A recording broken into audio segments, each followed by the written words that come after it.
And I've already seen some of that stuff kind of start to happen, which is wild. It's like, hey, if you set your mind to do something and then you go out and do it, it gets done. That's pretty Yeah. cool. So Yeah. how's your beginning of the year been so far? My 2025 has started pretty decently. And not especially from a writing standpoint, but just some personal organization as far as my to-do lists. I am a piler. I think I've talked about that before, where best example would be, the mail comes over 3 or 4 days and I'm like, I'm just going to put all the mail here. And when I have mail time, I will go and look at all of that mail at one kick. And it's been very difficult for me over the years to break that habit. And it bleeds into varying different places in my life. And I think in writing, I'm also a piler. The other day, I pulled out all of the pieces that I am currently not only working on, but sort of excited about in a way that I'm like, oh, I think I could do something really good with that. And I have 15 pieces that I feel are in progress, that I feel good about, that I feel excited about, that I can get to. I'm sorry, 15? Yes, 15 very, very short pieces, not the novel, very, very, very short pieces. Wow. And so one of the goals for me in 2025 was to try and look at putting together a chapbook, something a little bit, longer. And then, of course, we talked about longer pieces, like getting back into my novel, getting back into longer fiction, science fiction specifically. And when I was thinking about them this morning, I woke up, I felt rested. And last night, I had a very long night at work. And at the end, my specific job, I had to oversee, I work at a theater, and we had some wardrobe folks. And the wardrobe folks always stay an hour later because somebody's got to wash them clothes that the actors are in. So I usually have this last hour, and my brain is so fried from the entire day, especially if it's pretty late, that I really just sort of sit there and just try and do odds and ends of like emails, just trying to do other things. But this time, last night, I printed out 2 of those pieces, and I was in such a state. There's so many different varying levels of engagement with my writing. And this was one of those times where I was looking at them and I was just like, nothing was coming. I was like, I don't know how to analyze if these are good or bad. I don't know how to do this. These don't look good. These don't look right. There's probably something that I'm missing that's so glaringly obvious that I can't see it. And this morning I woke up and felt better. And it's always insane to me, and it continues to be, and I'm sure it will, that rest is one of the biggest things that help me as far as writing, to give me a clear view at something. Man, you are not kidding. Seriously, you are not kidding. Just the feeling of going to bed with a brick on your forehead and then waking up and the brick is gone. Like, that's just incalculable as value to, being able to create something. You know what? I've just got to stop. I really got to stop. I just don't understand it. How do you come up with these amazing metaphors? Like, just off the hip, a brick on that's exactly what it's like. Right. You're so frustrating to me sometimes. I'm like, I want to think like art. How do I do that?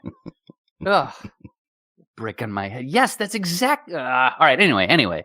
But I woke up this morning and I had those 2 pieces and I felt a little bit better about it. And just to sort of zoom out a little bit, there's a lit mag that has, submissions, and they're taking them until tomorrow. So I was like, going to give myself one more day to work on them. But I woke up thinking, oh man, you know what? I didn't like looking at them last night and I was really worried about it, but feeling rested and then having that morning writing time, it started to feel better. And I kind of felt like, oh, you know what? I think I dug my heels in enough and I made enough changes that I feel confident about sending it in. I don't feel like they'll be accepted by this particular magazine.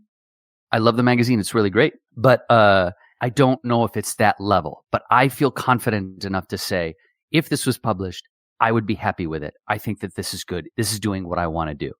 And so, which is very different from like hearing that bell ring and go, this is perfect. And I had this revelation that we've talked about last fall, last November, last sort of early December. I was having a ridiculous string of luck with pieces that I was submitting. And these pieces were submitted off the cuff. Like I wrote something in 2 days. I submitted it. It got in. I wrote another thing. I felt, I like this. This has got a good vibe. I sent it in. They got published. And I know that this sort of karmic thing works out that I'll probably never get anything accepted for another 2 years if I got 3 pieces accepted in 1 month.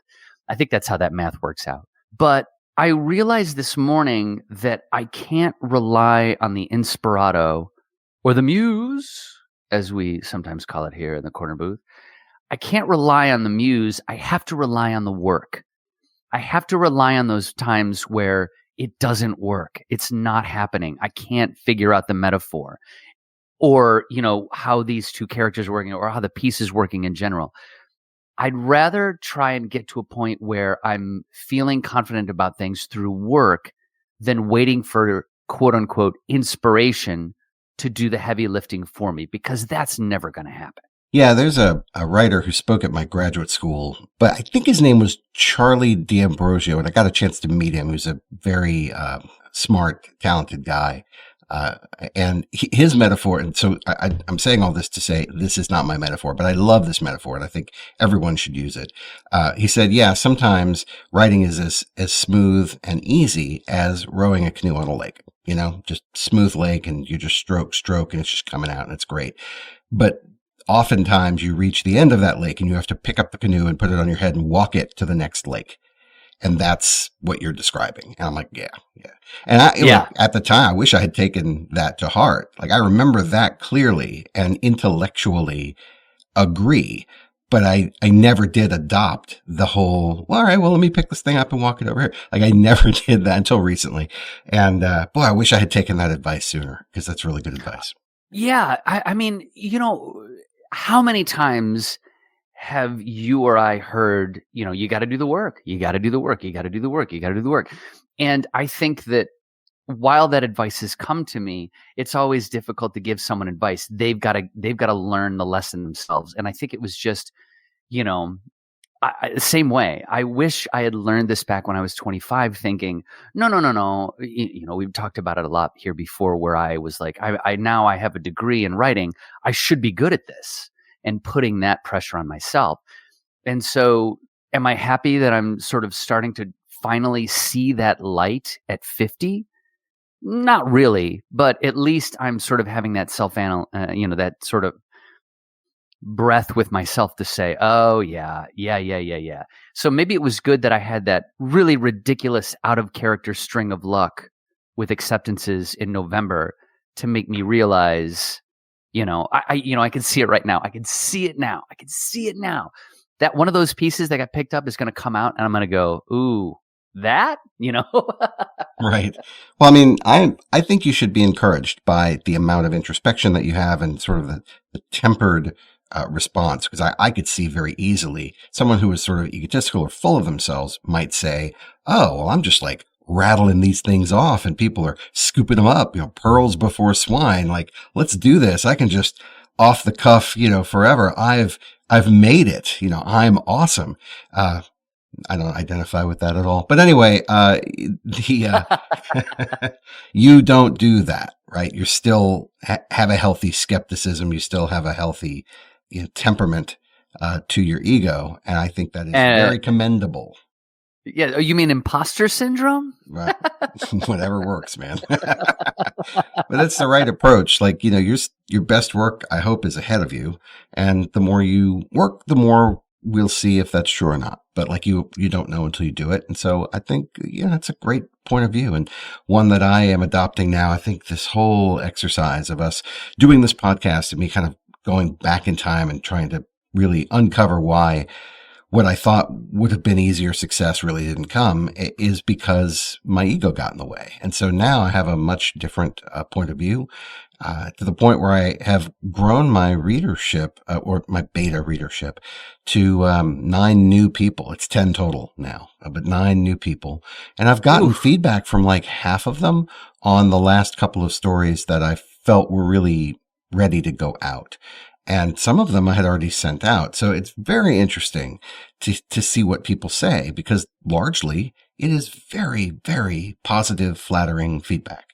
I'm almost to where I'm not really sure how to respond to it, because they're not effusive, but they're definitely, high praise. But the things that they trip up on are showing me trends or patterns. And so I'm seeing the benefit of having lots of readers. And it's not that they're all saying exactly the same thing, but they're all kind of getting tripped up on the same crack in the sidewalk, that kind of thing. A good example is on that story, Donut Fridays, which I read into the record a while back. And actually the version they're looking at is a little different from the one that I read into the record, because you gave me feedback on it and I made some changes as a result of that. And that's the one that they're reviewing. But they're getting tripped up on the it versus they kind of usage that the narrator has when referring to their child. And I have this thing when I've explained it to them, I'm like, oh yeah, well, it's only it when it's a toddler. And then once it starts making decisions for itself, it's they. And they're like, oh, well, that's cool. And I'm like, but it's right there. Like it's in there. So clearly it's not called out enough. Like it's too subtle. And so I'm trying to wait for all of the science to come in. I want to hear everybody's opinion and see if everybody gets tripped up on that, or if a lot of people get tripped up on that. But it does seem to be one of those things that, because it is an odd construction, it is kind of a speed bump, in the story. And if that's true, which it seems to be, it had better have a damn good reason to be that way. And right now I'm not 100% sure why it is that way. So I think their feedback is very valid, that it's something I need to look at. Yeah, I would love, that would be so great if you had a couple of folks, if they're reading a version after you made some edits from my critique. That'd be lovely if your readers came back and were like, you had Tim Goodwin critique this, didn't you? Take out. Well, it is funny that there are obvious stylistic differences among readers. And I've had, the same story have two completely different responses. Like, for example, I might give it to you and you'll go, how much of this can you cut? And then other people are like, this doesn't seem like there's enough here. And so clearly, I think both of those pieces of feedback aren't in diametric opposition. I think they're both saying we don't feel the punch at the end of the story. Like we're not getting the oomph. And so some people's response to that might be, I want to know more about these characters. I want to see them do more things, and other folks who want things to be tighter are like, just get to the meat more quickly. So it's interesting to have those, what are seemingly opposite feedback really be telling you, hey, this thing doesn't pack enough punch. And I think that's why I'm enjoying getting this back. Now, I mean, I don't enjoy hearing my stories falling short. That's not fun. But it's better than me writing it in a silo or only having one or two opinions, soliciting one or two opinions. Then I send it out and, I do 6 months of the rotation. It goes nowhere. And then I'm frustrated and I'm left with, well, is it good? Am I terrible? Yeah. Right. And so I don't really need that either. No, I feel really good about these stories. And I feel like if I need to look at all the feedback. I need to see what needs to change, because clearly something does need to change. But once that happens, I think I can send it out with high confidence that if it gets rejected, it just isn't a good fit for that publication. Like it's not that it's bad.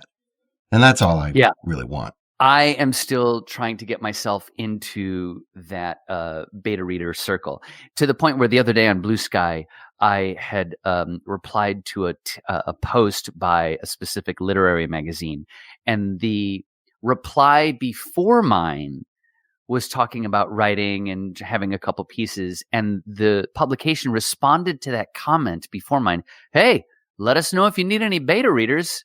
We'd be happy to help. And I was like, I do. Wait, I do. Should I piggyback on that? And again, I have that little sort of anxiety where I just don't want to be like, can I have some? Because we've talked about that. But at work, and I'm going to try and do this as delicately as I can because of my work space and the people involved. But, in my position, I am the assistant manager is probably the best way to put it.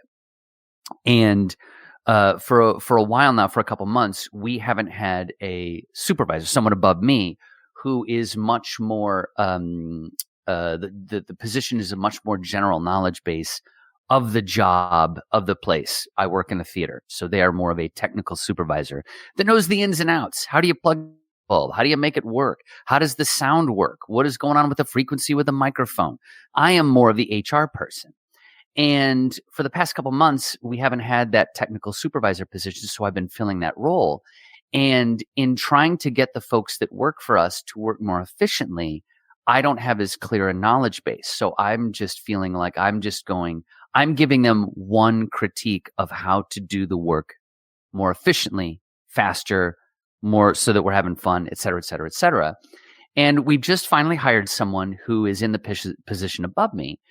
And they are very, very kind and said, I don't want to step on your toes. I don't want to, cross any borders or anything. And I'm like, look, I have been giving them one specific type of criticism as far as how the job can get done. I think having someone with more experience in a different facet of this job might be the thing that's missing. So I think that that's really great that you're getting so much other feedback, because it might, like we were saying just earlier, I've been getting advice of like, you got to do the work, you got to do the work, you got to do the work. But it wasn't until I understood it in a different set of words that it's now starting to click for me.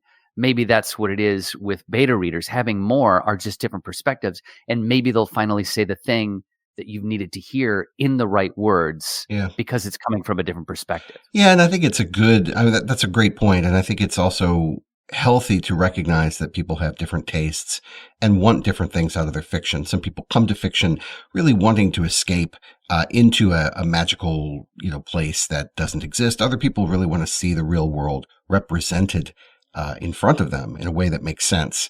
And then other people are wanting, high action. Other people really want more introspection. So having a wide range of people read it doesn't mean that you have to follow every piece of recommendation from them, right? But nothing should be discounted. And I think that's the balancing act of really how to take critique and make it work for you, which I guess is what we're talking about today. What is it that this reader wants out of this piece that they're not getting? And then at the very same time, you're asking, is that something that I'm trying to give them? Because if people like murder mysteries, let's just take a weird example. People like murder mysteries, but I'm writing, something more like realistic fiction. It's more of a landscape or portrait. And so they're like, well, where's the murder? Okay. And all right. So a more realistic version of that is, let's say that you have kind of a quieter piece where not a lot happens and it's more reflective and it's sort of more nostalgic. And the critiquer, the feedback from that person is, man, I really wish that you would like have somebody get killed, because that would, that'd be awesome. Right. And it's like, but I don't want anybody to get killed. Like, that's some kind of story this is. But what are they really saying? It's not that they're, like, I want murder. No, they're saying nothing's happening and I need something to happen. So I have to do some kind of translation, understanding what that reader's preferences are. I think that's why it's really important to get to know your beta readers so that you kind of know what they like. And boy, if I have 10 of them and they all like the same thing, I guess if it's genre fiction and I'm trying to replicate that genre, that might be a good thing. But all my stuff's going to kind of feel the same and sound the same. Whereas if I have a nice eclectic group of people who like different things, what someone says to me might seem out of left field because it's not something I'd considered, but it might spark something really interesting. So I prefer to have readers who are more diverse in their points of view and in their likes and dislikes.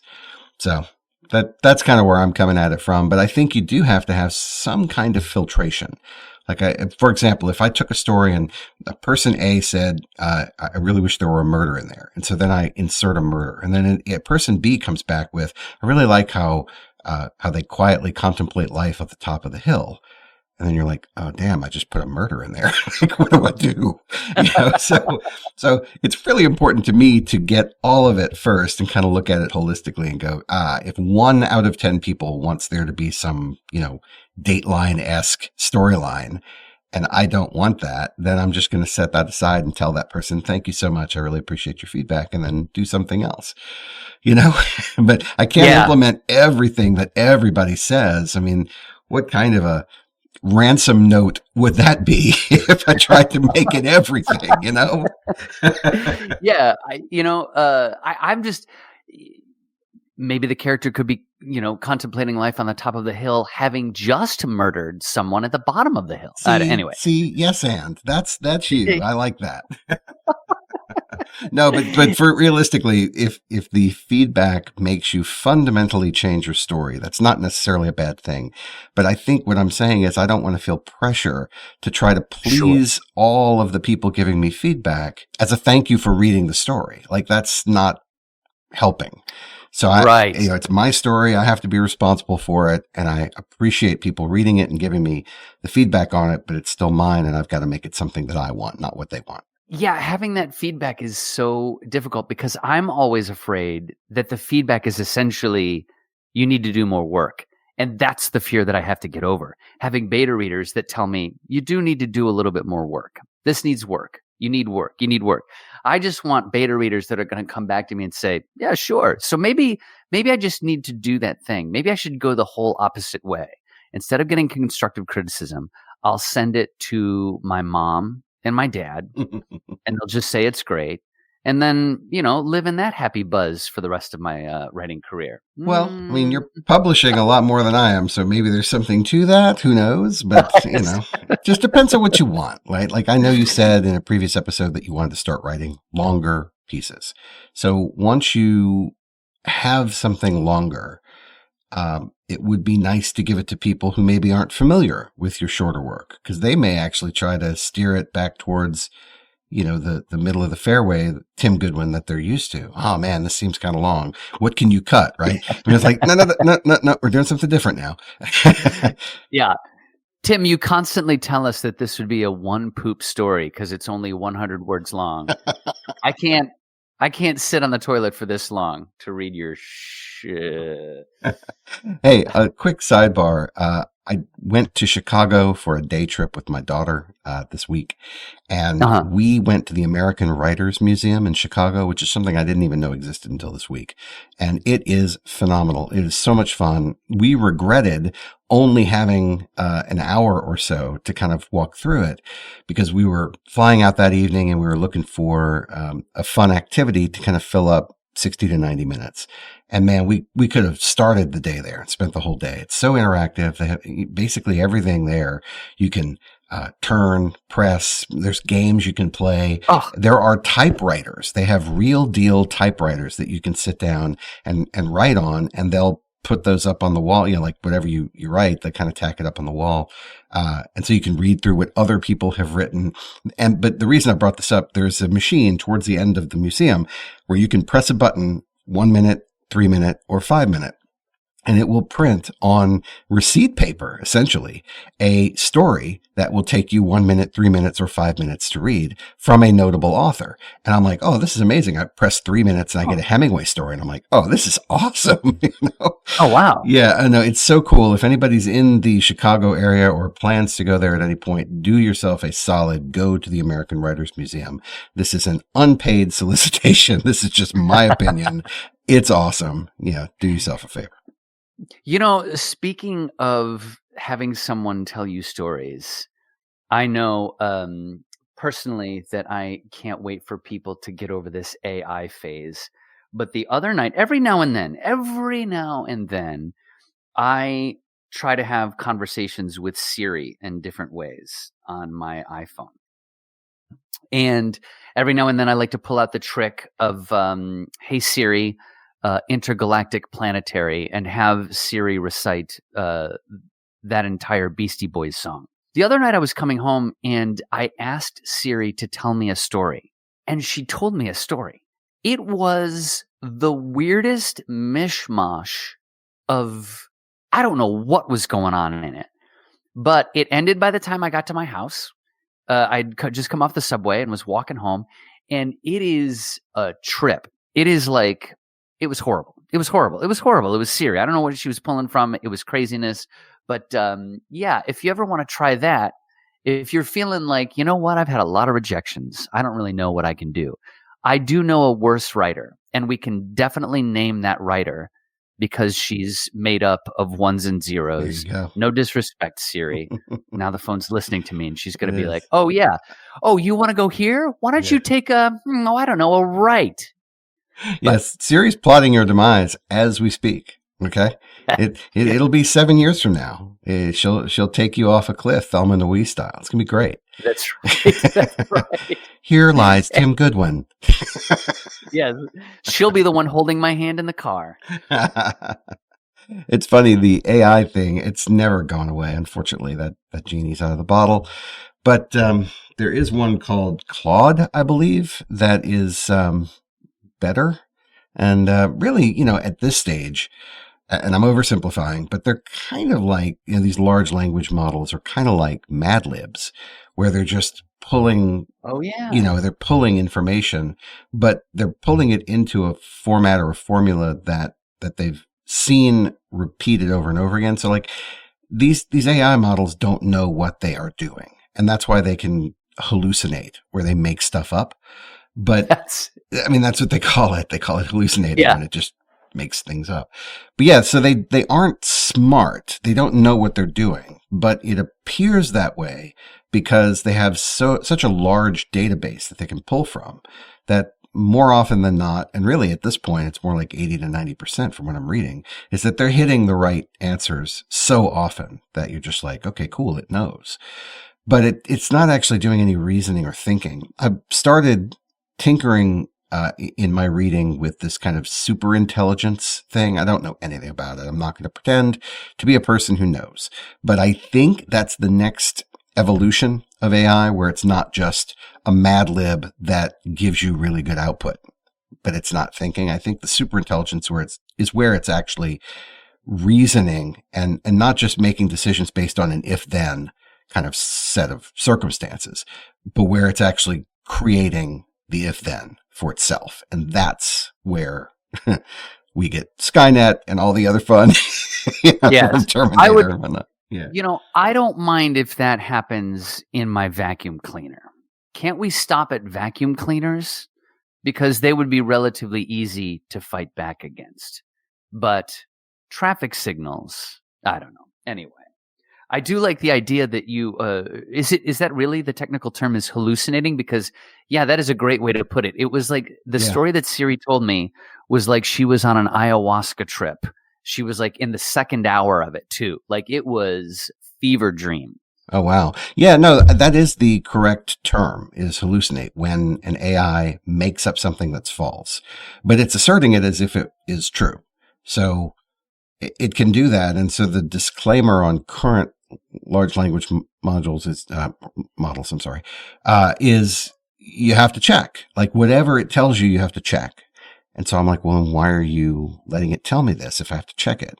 Because if I'm a stupid person or a person who doesn't know much about the topic that I'm asking about, let's say astronomy, tell me about the Pleiades, like I don't know anything. I'm just going to assume that it's giving me truthful answers. And that's one of the reasons that these things are not ethically ready for medical applications as much as possible. Like if you wanted to do telehealth with a real doctor, and you get on Zoom and you talk to a real doctor and they kind of assess you. Well, the idea that the AI could kind of be that pre-screening for the doctor is interesting. But if the thing is hallucinating, like it's been documented that these large language models are telling people to like kill themselves, because it's just the course of that conversation takes them down a rabbit hole and it makes a bad decision. And then it sort of doubles and triples down on that bad decision and basically says, well, it sounds like you shouldn't be alive anymore since you're so sad. Okay. Is there anything else I can help you with? And that's very dangerous. So again, I'm not here to talk about the ethics of AI, but certainly from a writing standpoint, what we're doing is trying to create art. And I saw something recently where somebody's like, yeah, I really want my machines to do the dishes. I don't really want my machines to do the art. I want the machines to do the dishes so I can do the art. And it's like, that makes total sense. Like, why can't we just have the AI do the dishes? So anyway. Well, it's funny talking about hallucinating and the story that Siri told me. It was kind of reminiscent to every now and then I go through this phase where I do that kind of 5 minutes writing, go, don't stop. Or as we used to call them, improv monologues. And it's a very freeing thing where you just kind of like let loose and you try to get through the filter that tells you I shouldn't be going in this direction, or this would be wrong, or I'm using the wrong past, I'm using the wrong tense suddenly. And why am I using the word onomatopoeia? Like you just let it go. And maybe that's what I need to do a little bit more of every now and then, just to kind of like loosen up my brain, is that sort of hallucination. But I'll push the button. Instead of them telling me a 1, 3, or 5 minute story, I give myself that 1, 3, or 5 minutes. That's just an old exercise. I'm sure everyone that's listening has heard that. And maybe I need to try a little bit more hallucination, because sometimes I get too stuck in but this doesn't agree with that. And those kind of trips, just to keep on the hallucination tip, those kind of trips can end up leading into other places. That's why a lot of the time when I'm writing a piece, if there's an inside voice that's like, you can explore this a little bit.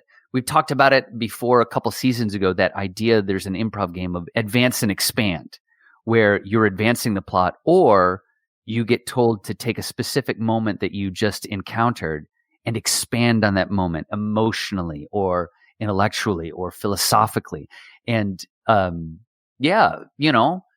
about AI and Siri telling stories, here we are getting me back into the idea of like, I want to get to a blank page, and just let her rip, Tater Chip. Yeah, I haven't tried to use AI at all in my writing because my ethics prevent me from doing it.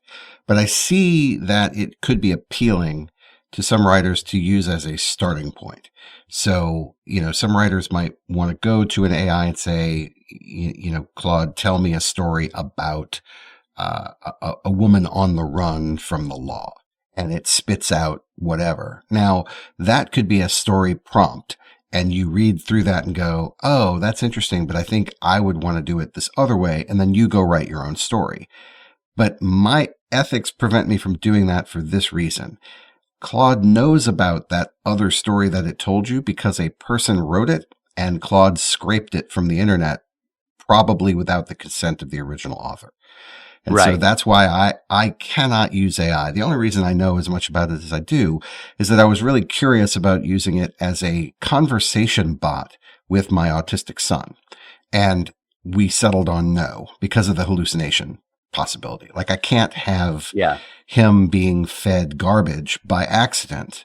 I mean, he's going to get enough garbage on purpose from people that I can't control anyway. So why would I feed him more, unintentional garbage, potentially. But no, I mean, the idea was that if he needed a companion in a short window, like he's not at school and he's not at band practice and he's lonely, he calls his family, he calls his friends, but there are times when he could use more interaction. And I thought, well, maybe we could supplement his interaction with real people with this AI thing. And pretty quickly came up with, no, it's not sophisticated enough yet. It's just way too easy for it to say something that's outlandish. And then that would just become part of my son's personality, and that's not okay. But on a writing side, I just feel icky about, accidentally using someone else's writing as a jumping off point for mine. Oh, yeah. Now, the counterpoint to that is, well, Art, what happens if you pick up Kurt Vonnegut's Slaughterhouse-Five and you read that and it prompts you to write something? Didn't you get that from a third party as well? It's like, well, yeah, but I didn't craft it, with the request. I didn't say, Siri, tell me a story like Kurt Vonnegut's Slaughterhouse-Five, and have this mishmash of things and then say, oh, I like that. I'm going to write it. That's 100% mine. It's not. It wouldn't be. And so for me, it's like I need something that I originate, that I own. And if I use AI at all, I don't own it, like it came from somewhere else. So I just can't do it. I think there's a level of engagement. I think that there are story prompts that sometimes help to shake things out. And this is an actual story a long time ago. I don't know if it was in that movie or not. There was a documentary on creative people. I believe one of them was Georgia O'Keeffe, I think, and one of them was David Bowie. and I don't know if this actual anecdote comes from that documentary or not, but David Bowie and someone else had developed a sort of computer program where they fed headlines of newspaper articles into it, and it would mix it up in a pot, and then boom, essentially coming up with a title generator from titles that they entered into it. And that was a source of inspiration for David Bowie to write some music. So it feels like back then there's a sort of oh, well, that's a nifty idea to sort of come up with some ideas. But then it just continually, it just keeps getting worse, where it's so many lit mags in social media are look, we have a non-AI policy. We just discovered that this artist who did our cover made it with AI. We just found out that this person that we were going to put on our short list made it with AI. And it just feels so ew, why? What's going on with that person? What do they need that for? That's gross, gross, gross. I'm right there with you. Yeah. But so I feel like there's if creating a story with, like you said, going into one of these AI generators and saying, hey, I want a Kurt Vonnegut story told in the vein of a Mighty Mighty Boss Tones song circa 1990, and submit that as poetry, gross. But I think that if that's a 10, I think the one of using AI as a sort of story, a prompt generator, because I have some of those online. I've talked about it before. I do a lot of photography, and when submitting to magazines, they're like, well, what are you going to title this piece? And I'm like, well, I didn't really think about it. It's just a person standing next to a window. Let me go over here. And sometimes I just go into those title generators and look for the most ridiculous one to place, because I think it's, for me, that's more about the pictures and the mood that they're evoking. And maybe I'm being a real jerk here. I don't really think too much about what to title it. I'm just look at what I've done with light, And so going through some of these title generator sites is pretty funny too, because you're like, oh man, that I would love to write a story that, let me see here, click, the boot in the trunk. All right, I'm there. That's going to be a great murder mystery, Yeah, look, to be very clear, I don't have a problem with using technology to create artificial constraints within which you can tell a story. I think there's tremendous value in saying, okay, well, I really want to challenge myself. Let's pick a location and a person and a problem at random. And so maybe you've got a page of 20 locations, people, and problems.